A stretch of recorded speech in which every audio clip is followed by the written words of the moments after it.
receivers blocking. I'm with it. Stand out literal pancakes. Do they need plates, forks? Like, what's the appropriate? What's the NIL IHOP? All right, we'll start with Michael. We've already started. What are you talking about? We're going, man. You got two offensive linemen from the same school, running back also from that same school. How did the recruitment of those kids kind of come about? Yeah, Scotty Graham did a heck of a job finding those kids up in the Phoenix area, and really loved the way the Apollo program was built. Built from kids from that area. Not a lot of transfers in or out, and those kids kind of grew up in the program and developed, and fantastic work ethic over there. Coach Walls does a great job getting those guys ready to go. Am I allowed to say? Edit that out if I'm not allowed to say coaches. I have no idea. Yeah, you're good. I'm good. Yeah. Keep that guy's name in there. He did a fantastic job getting those guys ready to go.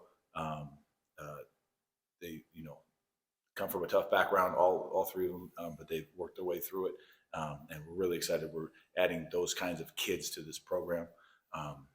Great workers, kids that just want to develop and get better, and we're really excited to add all three of them to the program. They're all going to bring their own special attributes, but we really feel like we're lucky to get those guys. Justin and then Brian. For Johnny, can you address the additions that you guys made in the secondary and how these guys are going to bolster that unit considering you're bringing everybody back? Yeah, when you look at it, the roster, obviously next year everybody's coming back, but our safeties, most of those guys, are seniors. So that was a big focus going in to really try to rebuild our depth back there. Genesis and I think DJ are the only ones that are younger. When I say freshman, sophomore, so we needed to bring in, body, types like Genesis. But what I was looking for was more speed, especially now with the dollar package that we have. We're playing with 7 DBs, so to increase that number was a main focus for us, especially in the signing class. And then in the portal, you also got Chuba Mai, the big D tackle, who's originally from Long Beach. What can you tell us about that connection? We got 3 kids from Long Beach. Paulie's a powerhouse. Is proven, very productive young man. His first year was a Big Sky performer for them. The biggest thing for me is when you're building the defense, you always want to build from inside out. Having Bill and him next year, I think that's going to add a lot of beef in the middle, to help our mini-me linebackers, you know what I mean? To take the pressure off of those guys. Brian and then back to Michael. So Bill is intending to come back for next year as of right now? He better come back. You don't have a choice. Other than Kamala starting in the Territorial Cup, you didn't start any freshmen this year on defense, whereas you kind of moved in that direction the first year. Is it just because of the depth that you've built up now that you weren't reliant on freshmen? You may not have to expect these guys to be instant contributors in the 24 class? I think that's you hit it right on the head. I think when we first got here, my plan was to play a lot of true freshmen. I knew it was the first year you're going to have to build, with the young guys, and then the plan was to bring some portal guys to help those young guys. So when you look at it, like you said, we didn't depend on our freshmen to play, that much like we did my first year here. So that was a plan moving forward. Michael? One question for each. First for Johnny. It's kind of rare these days for any entire position group to come back. That's what it looks like right now. Your secondary. What does that mean to you? Chemistry. Chemistry, and I think the relationship we have with our guys. They know they're cared for, and we're really passionate about our relationship with our guys. And I think they trust in the way we're coaching them. We're honest with them, which is hard to find in college football. The truth, you know what I mean? Tell them exactly how they can improve as players, but also how you care about these kids. And I think these kids are starting to feel that. And that's the main reason why you keep the core the way it is. It's the trust that they have in their coaches. And for Brennan, Coach Fish said that Joe Borjon, Raymond Polito, and Jonah are kind of moving around a little bit. Is it picking up pieces with Jordan Morgan having left? How do you see that? Yeah, it's a really special opportunity for us because we haven't had these practices and giving these young guys opportunities to move around a little bit. Usually when you go week to week, it's tough to make a move in 3 days. But we've had, I don't know how many practices we've had so far, but it feels like a lot, and I'm glad we've had them. That get those guys opportunities to move around, get to positions that they may develop into later. So this is a very unique situation where we get a chance to, try guys out and see what the best fit is.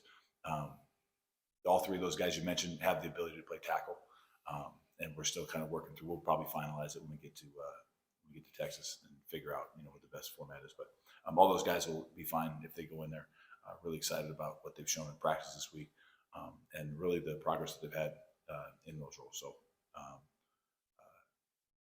it'll be a good fit, I think. Are you hesitant at all to move Jonah to the left side since he's already played 2 positions this year to put that burden on him? Yeah, it's always a concern.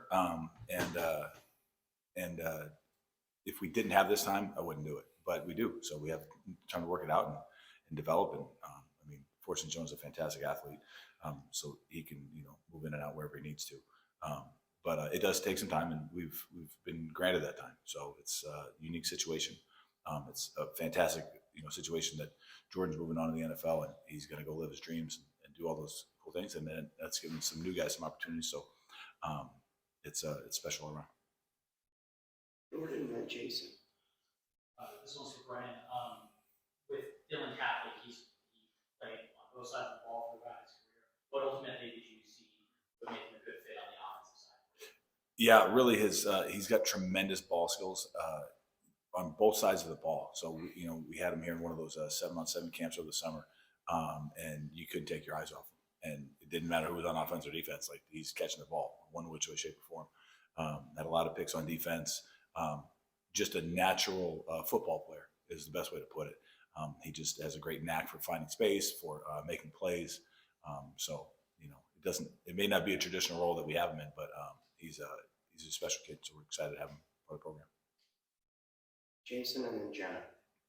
Both of you in this classroom have said to the judo ranks. That's something that not a lot of schools do now. What is it about the judo ranks that you like, especially? It kind of coming out of that COVID season, and really with the NIL and the portal, a lot of things have changed. And sometimes the JUCOs get overlooked, and those kids are still playing college football too. They're playing at a high level. So, when you get a chance to evaluate those guys, sometimes those guys get overlooked and you find some gems. And so we'll always turn over every leaf that we can to go find the best players to fit this program and continue to build it the right way. And if those guys make it fit, I don't really care where they come from. So I think with the junior college guys, they're getting left out because of the portal. But there's a lot of good quality football players in the JC ranks, and relationships that we have with these coaches. It's the reason why we signed Bryce. There was a phone call that was made. Kid didn't get recruited by too many people. His film was just as good as the portal guys or the high school guys, and that's how we got him. What do you like about him in terms of position? He could play either outside or he could play 3 technique. When you look at him, you can even tell he's a 300-pounder. He's slim. He's very athletic. He's a true 3 technique, which I'm accustomed to. So that was the thing that jumped out to me. Question for Brennan just about the goal again. For someone like Michael Wild who's been through the rebuild and everything, how special is it for you to get to see him play in Texas in his home state in his final? Yeah, he's obviously really excited about getting to play his final game as a Wildcat in his home state. It's a really special moment. Dalton Johnson's from Texas as well. He's getting back and go play a game there. But Mike's made it very clear, how, and you could call it amazed he is that this happened like this. All the things have aligned after having to go through such tough times. So can't be happy for Mike. He's ready to rock. He's had great practice this week, so I know he's excited to end off on a good foot. Troy and then Brian. One for both of you guys. First, Johnny, what did it mean for this recruiting class to get a guy like Clark at the last minute there? It was big. He's a big talent kid that we've been recruiting for almost 2 years now, 3 years. You know, and you know, Jay Rich did a great job of recruiting the kid and stay on it. You know, like I said, you know, the opportunity to have a season where and then now we're taking advantage of the winning season by getting the players that I think that could come in here and make an impact. And he's one of those kids. But I think it's a credit to Coach Richardson to keep staying on no matter what it was. We were going to try to finish this thing, you know, today. You know, when they faxed it in, you know, everybody thought he was going somewhere else. But credit to Coach Richardson. He did a fantastic job of getting the kid, and it's going to help us. Then Brennan, in terms of the offensive linemen in this class, what do you like about them? How do they meet your mold in terms of what you guys like on your line? Yeah, you know, the two guys that are coming in early, Michael and Matthew, those guys are the Apollo kids are ready to go. I think right now they're going to start competing right away. You know, it's kind of what we expect of all our guys when they come in. You know, whether they play as freshmen or they're, you know, just able to back up, we'll see how far we can take it. And then when we add Justin from up north in NorCal, he's a fantastic prospect. Just a great size, great athletic ability. All three of these guys, they all kind of fit different roles, all kind of different shapes and sizes, but they all have a position, you know, flexibility. So I really like that they're versatile. They can play both sides of the ball. You know, because all three of them play defense and really showed great toughness and athleticism. So really excited to have these guys. I think it's a really good group. Brian? For both of you, well, Oklahoma can kind of just look at the film from your games this year to see what you may or may not do. Oklahoma's had a lot of changes. Quarterback's gone, new offensive coordinator, other players that are in the portal or whatnot. What kind of disadvantage does that put both of you in as far as like game planning when you don't know about some of these players that are going to be? I'll take this first. They're not losing a lot of guys on defense. They got a really good defense. So Johnny? I mean, you know, we're going to practice what we saw on film. You know, I don't think they're going to install a brand new offense in 3 weeks. You know, they still have great players. It's Oklahoma. So we just got to be prepared for what their personnel is, the people that are there, the skill guys. They got great skill guys. I think the young quarterback's pretty good. So we got to be ready for it. You know, we're going to have some twist, you know, with the new offensive coordinator. But, you know, so we'll be ready for it. Michael? 2 questions for Johnny. The first one is that Mike linebacker position. There's been a lot of guys kind of in and out and different personnel you can utilize on that spot. What's the outlook for that position in the bowl game and then, you know, heading into spring? You know, right now Justin Flores has been taking most of the reps, and you know, he really had a good 2 weeks of practice. You know, Irby will be back, so those guys have shared the reps during practice. But then, you know, moving forward, I think, you know, like I said, Justin's coming back. Hopefully, a year from now in the system, he's going to get better. That's going to be the challenge moving forward.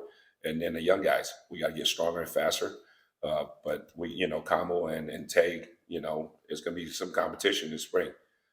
You know, so, and then some new backers are coming in. My second question was about Irby, so Yep. he's going to be available. Yeah, he's been at practice. Yep. Justin? Is Haibuli still with the team, or is he gone? He's around. Okay. I don't know if I'm supposed to comment on those things, but he's around. Okay. And then, what are your guys' history coaching against Oklahoma? This will be the first for me. So, you know, I'm excited. But it's a great bowl, though. I heard some of you guys are not going to go. It's one of the best bowls I played in it and coached in it. So now I get this second chance. It's a great opportunity for our kids, for our program, to go down there and play a team like Oklahoma. Yeah, a heck of a matchup. I played against them one time. But no, it was a long time ago, so there's not a lot of crossover. A lot of different coaching staff members and players. I mean, they had Adrian Peterson, but that was here nor there. No, we're really excited. This is a good matchup. Really excited to play this team. You know, they're a fantastic football team. It's been great for a long time. It's going to be a tough matchup, but one we're really excited about. I know our guys are fired up to play. You know, Tucson's fired up playing a bowl game, man. It's been a while, so wish we could have got there quicker, but we're here now, and excited to see what happens. For both of you guys, you know, the portal is kind of all the rage these days, and a lot of programs are kind of building their teams that way, or utilizing maybe more than you are. Coach Fish said to use recruiting like the draft, build your team through the draft, and the portal is to sort of supplement, fill in the gaps. Why do you guys believe collectively in that philosophy, that can still work in today's day and age? I'll take this one. I feel like if you trust your ability to develop players, I think that's the right way to do it. If you can recruit through high school and bring those kids up and bring them into your program and show them, what your expectations and your standards, and they believe it and want to be a part of it. And sometimes guys will leave, but you'll be able to supplement through the portal. You add guys here and there that can benefit both parties. Upshaw's a fantastic example of it. Guy's a one-year guy that didn't get the shot somewhere else, had a shot here, and had a fantastic season. Cowan continued his production here. Guys like that. But I think if those, like it is free agencies, a lot of sometimes one-year guys, it's hard to build a culture around a guy that's going to be there for 6 months, 12 months. If you build it through the high school ranks, those guys are, and you do a good job and take care of them, they want to stay here or in the place you're at. Philosophically, then that's how you build a strong foundation, and then you just supplement on the edges, as opposed to having to bring in 20, 15, 20, 1 year, maybe 2 year guys that are kind of in it for the, I'm going to show what I can do and get out. But I think if you strong core through the high school ranks, that you got a shot to be strong and have continued success. Johnny? Yeah, it's sad to be honest with you. The portal has really changed recruiting. In the last 2 weeks, I think I spent more time in my career on college campuses than high school. I think I can count on one hand in 2 weeks how many high school I've been to. It's just because the portal has really taken over the game. But I think we've done a great job as a staff. When you look at who we're taking, if we're going to take guys, let's make sure we take guys that we get developed. Because once they sign with you, they're done. So if you get a guy that's been there for 3 years, now we got a chance to develop them. You might have to take 1 or 2 guys that are 1 year that come for 6 months and leave, but you have to build your program to the 3 years, or the 4-year guys that wants to leave after their freshman year, because the game is still about developing players, and I'm a true believer in that. So, but it's unfortunate some of the high school players are getting left out because of the portal. So as a junior college, that's why, to answer your question about the junior college, there's still a lot of great players out there, but now you got to rely on coaches and relationship and trying to get some of those names. All right, that's our time. Thank you, guys.